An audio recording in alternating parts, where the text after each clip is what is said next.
नमस्कार सभी विद्यार्थियों को। आप सभी कैसे हैं? आशा करते हैं आप सभी स्वस्थ और बढ़िया होंगे। अब मैं आपको प्रीवियस ईयर के सवाल लगवाता हूं और प्रीवियस ईयर के सवाल आपको तभी समझ में आएंगे जब आपने मैथ बढ़िया तरीके से सीखा होगा और मैथ बढ़िया तरीके से आपने पढ़ा होगा, तभी आप इन सवालों को समझ पाएंगे। या आपको बिल्कुल फ्री माइंड से यहाँ पर बैठना है और वीडियो को देखना है और लगातार आप देखेंगे तो आपको और बढ़िया तरीके से सवाल समझ में आएंगे। तो आज का हम पहला सवाल देखते हैं।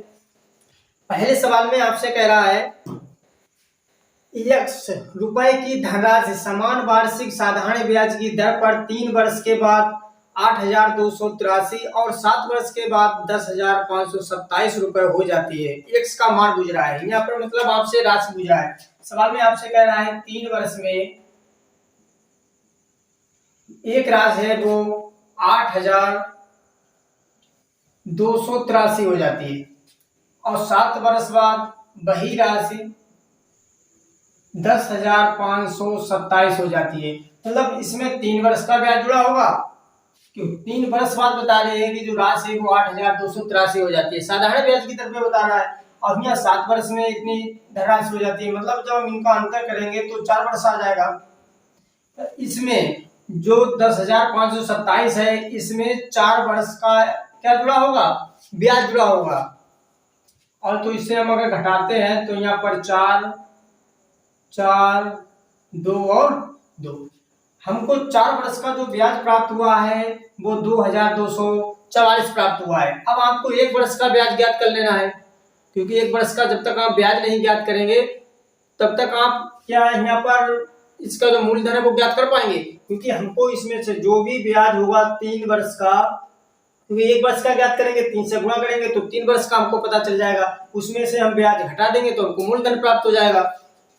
अगर 1 वर्ष का ज्ञात करना चाहें तो 4 से इसको भाग देंगे, 4 पंजे 20, 4 छंग 24, 4 एकम 4, मतलब 1 वर्ष का जो ब्याज है वो 561 रुपया है। और अगर हम 3 वर्ष का मतलब 1 वर्ष का अगर 561 है तो 3 वर्ष का कितना हो जाएगा ब्याज?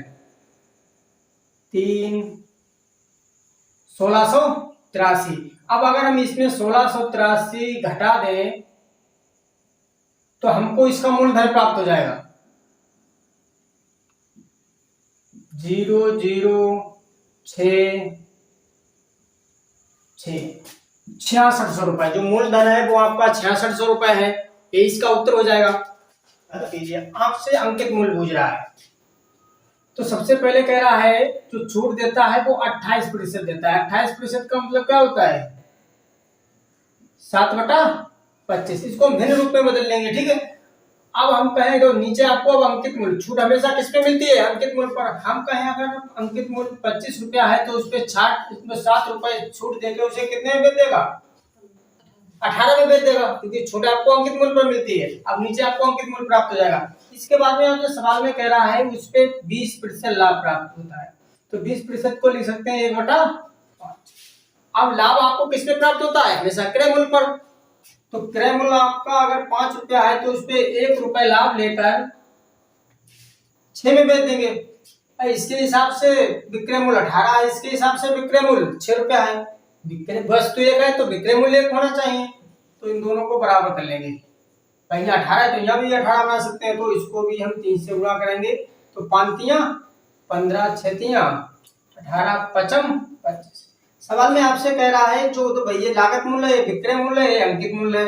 लागत मूल्य कह रहा है 1080 है, मगर यहाँ पर कितना है? 15 है। इससे कितना गुना है?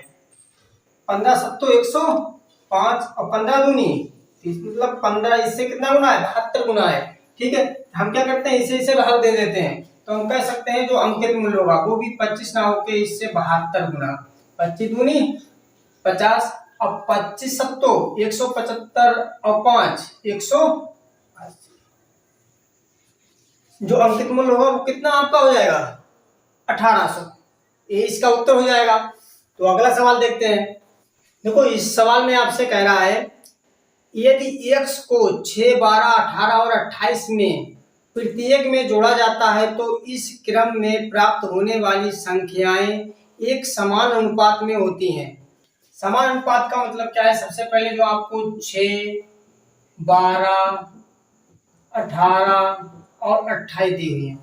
वैसे क्या होता है, मध्य पदों का गुणनफल और बाह्य पदों का गुणनफल। तो आप इसको इस प्रकार से भी लिख सकते हैं,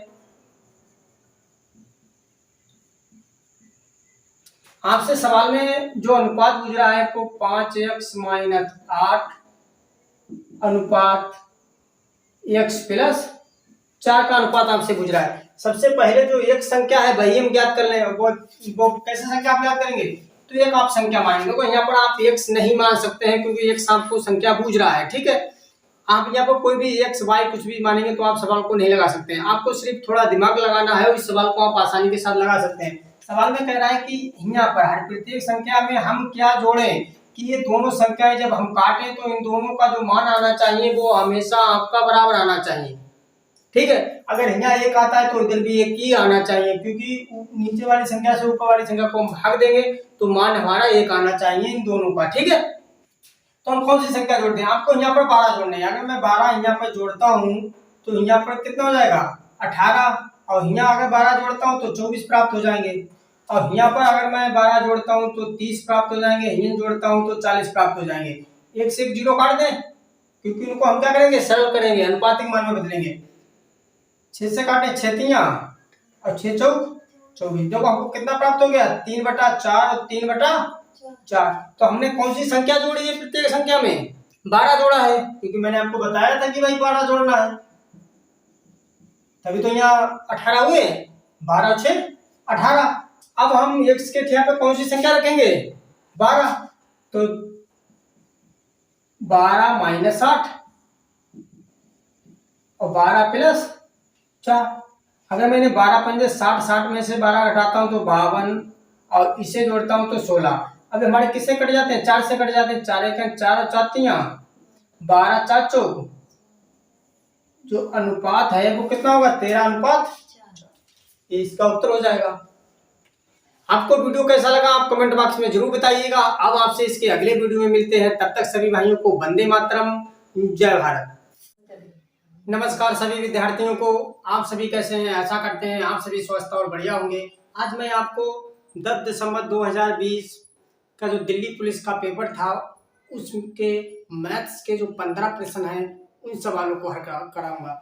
और आपने भी बढ़िया तरीके से तैयारी की है, तो मैं जो 15 सवाल बताऊंगा उसमें से कम आपको 12 से 13 प्रश्न को लगाना आना चाहिए, अगर आप बढ़िया तरीके से तैयारी करें हैं। अगर आपको 12 से 13 प्रश्न इसमें नहीं लगा मिलते हैं तो आप एक बात को मान लीजिएगा कि अभी आपको और बढ़िया तरीके से तैयारी करनी है। तो आज का हम पहला सवाल देखते हैं, और पहले सवाल में आपसे कह रहा है पाइप ए और बी, दो पाइप हैं, किसी भरे हुए टैंक को एक 20 घंटे में खाली करता है, एक 30 घंटे में खाली कर देता है, जबकि अकेले पाइप सी खाली टैंक को 8 घंटे में भरता है। सवाल में कह रहा है पाइप ए बी सी एक साथ खोले जाते हैं तो टैंक के बाद 75% भर जाएगा। मतलब सवाल में कह रहा है तीनों को खोला जाता है तो उसका 75% कितनी देर में भर जाएगा।